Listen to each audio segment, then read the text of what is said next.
On dit que l'argent ne circule plus. C'est vrai. Mais cet argent qui circulait et qui ne circule plus, est-ce que c'est le salaire des uns et des autres?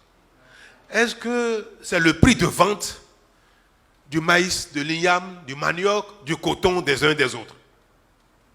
Chacun continue d'avoir son salaire. Chacun continue d'avoir l'argent de ce qu'il a vendu au marché. Mais quel est cet argent qui circulait et qui ne circule plus?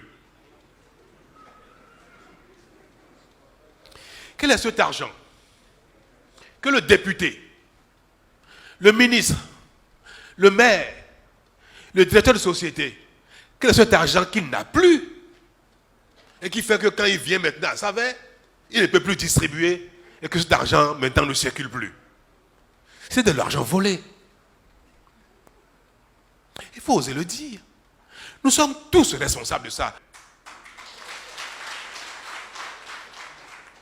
Mais si nous faisons mal quelque chose et que nous passons toute notre vie, génération après génération, à faire la même chose, quelques-uns vont s'enrichir, comme des députés. Quelques-uns comme des ministres. Quelques-uns comme des maires vont s'enrichir. Et les autres vont rester toujours des mendiants. Le péché que nous avons commis tous ensemble a construit un pays de mendiants. A construit un pays où les impôts que chacun paye, parce que ici dans cette salle, quand vous achetez un habit, quand vous achetez une chaussure, même le pauvre qui achète à la friperie, quand il achète pour 500 francs CFA d'une chemise à la friperie, il paye des impôts. Cet impôt-là, c'est ça que chacun des élites, des responsables détourne pour jouer les riches. C'est l'argent des Béninois, des plus pauvres, qui n'ont pas l'eau, qui n'ont pas de piste hydraulique pour évacuer leurs marchandises, qui n'ont pas d'électricité,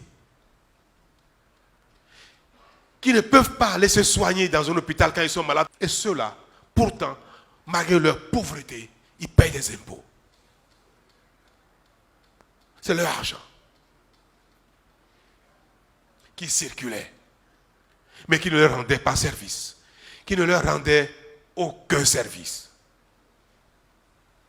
Si nous faisons l'effort, que chacun se contente de ce qu'il gagne, ça va durer 5 ans, 10 ans, 15 ans, peut-être même 20 ans.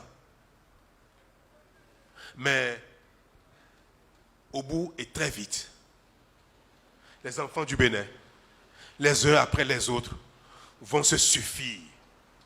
Un pays peut se développer si chacun fait correctement ce qu'il a à faire, s'il est un bon citoyen et que les impôts que vous payez soient utilisés pour faire les routes, les écoles, les hôpitaux, sans détournement. C'est ce qu'on demande à un chef.